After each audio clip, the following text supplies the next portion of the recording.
تو اسود رحمۃ اللہ علیہ یہ تھے اصل میں، اور ان کے چچا تھے دوسرے علقمہ. یہ تو روایت ہے اسود کی، اور جو ان کے دوسرے تھے چچا، مناسب معلوم ہوتا ہے کہ ہم اس موقع پہ ان کا بھی ذکر کریں، کیونکہ یہ سب عبداللہ ابن مسعود رضی اللہ عنہ کی طرف چاہتے ہیں، اور ابن مسعود ہی کا آگے ذکر آ رہا ہے رضی اللہ عنہ. تو حنفی فقہ کے یہ جو 5 بنیادی ہیں یا 3-4 بنیادی افراد ہیں، تھوڑا سا آپ کے ساتھ ان کا تعارف ہو جائے. تو ایک تو اسود ہیں، اسود ابن یزید ہیں، اور دوسرے انہی کے چچا تھے، اور ان کے چچا جو تھے وہ علقمہ ان کا نام تھا. اور ابراہیم نخعی جن کا نام ذکر کر رہے ہیں، یہ ابراہیم نخعی کے ماموں تھے اور ان کے چچا تھے. تو یہ نخعی قبیلہ جو تھا پورے کا پورا علم میں ڈوبا ہوا تھا. علقمہ تو اتنی ہستی کے آدمی تھے کہ صحابہ کرام رضی اللہ عنہم علقمہ سے مسئلے پوچھتے تھے. یہ اسود اور علقمہ دونوں نے خلفائے راشدین رحمہم اللہ کے ساتھ سفر کیے ہیں. 2 سفر کہتے تھے ہم نے سیدنا عمر رضی اللہ عنہ کے ساتھ حج کے کیے، تو اتنی قریب سے یہ چیزیں دیکھتے تھے.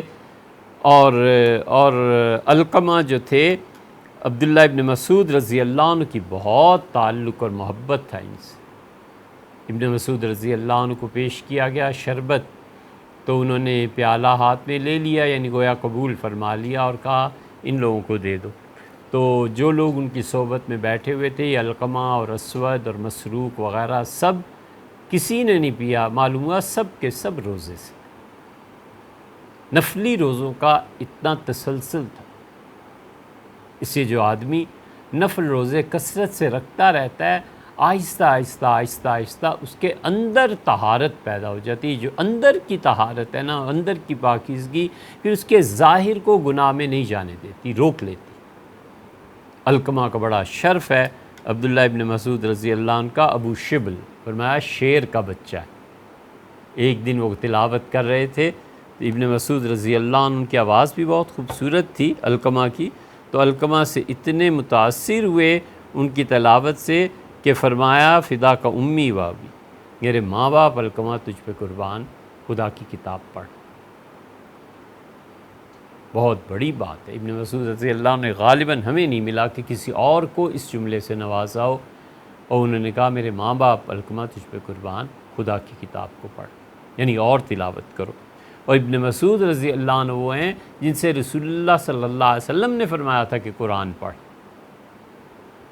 سند متصل ہو گئی نا، کہا اللہ کے رسول آپ کو قرآن سناؤں، اللہ کیا آپ پہ نازل ہوا ہے؟ آپ نے کہا میرا جی چاہتا ہے میں اپنے علاوہ کسی اور سے سنوں. تو ابن مسعود رضی اللہ عنہ نے حضور صلی اللہ علیہ وسلم کو سورہ النساء پڑھی سنائی.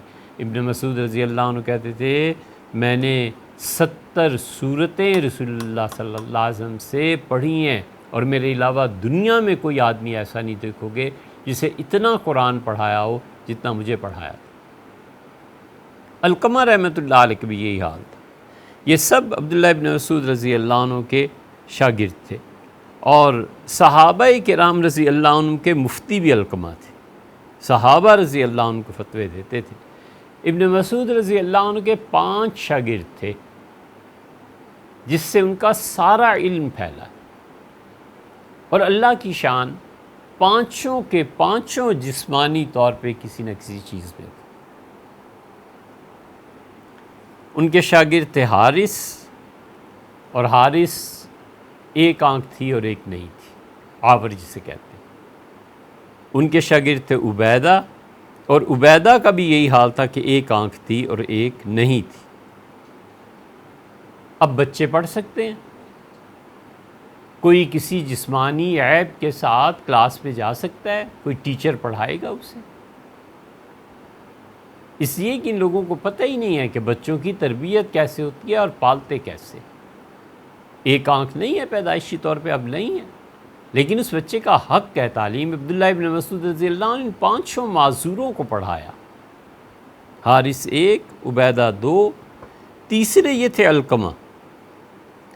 اور علقمہ رحمۃ اللہ علیہ جو تھے ان میں ایک ٹانگ تھی،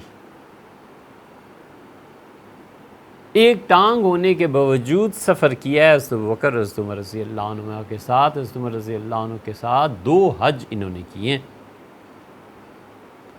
مسروق تھے چوتھے، اور مسروق کبڑے تھے، بالکل جھکی ہوئی تھی ان کی کمر، اور 5ویں اسود تھے، اور اسود رحمۃ اللہ علیہ جو تھے ان میں یہ تھا کہ ان کی داڑھی نہیں آئی تھی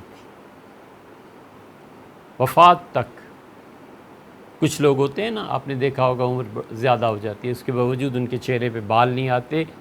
یہ پانچوں کے پانچوں جن جن چیزوں میں تھے، عربوں کے ہاں یہ بظاہر عیب گنی جاتی تھی، لیکن ابن مسعود رضی اللہ عنہ نے ان 5 معذوروں کو ضائع نہیں کیا، ایسی تربیت کی، ایسا علم دیا، ایسے پڑھایا کہ رہتی دنیا تک یہ فقہ حنفی کے ابن مسعود رضی اللہ عنہ کی زیادہ مناسب ہے۔ ابن مسعود رضی اللہ عنہ کے علم کے یہ ستون ہیں۔ تو علقمہ اور اسود، یہ علقمہ جو ہیں اور اسود دونوں جنگ صفین میں سیدنا علی رضی اللہ عنہ کے ساتھ تھے۔ اسی لیے پوچھا گیا کہ علقمہ افضل ہیں یا اسود، تو ابراہیم نخعی رحمۃ اللہ علیہ نے فرمایا علقمہ اسود سے افضل ہیں، کیونکہ علقمہ نے تلوار ماری ہے سیدنا علی رضی اللہ عنہ کے مخالفین، یہ علامہ عینی رحمۃ اللہ نے نقل کی ہے۔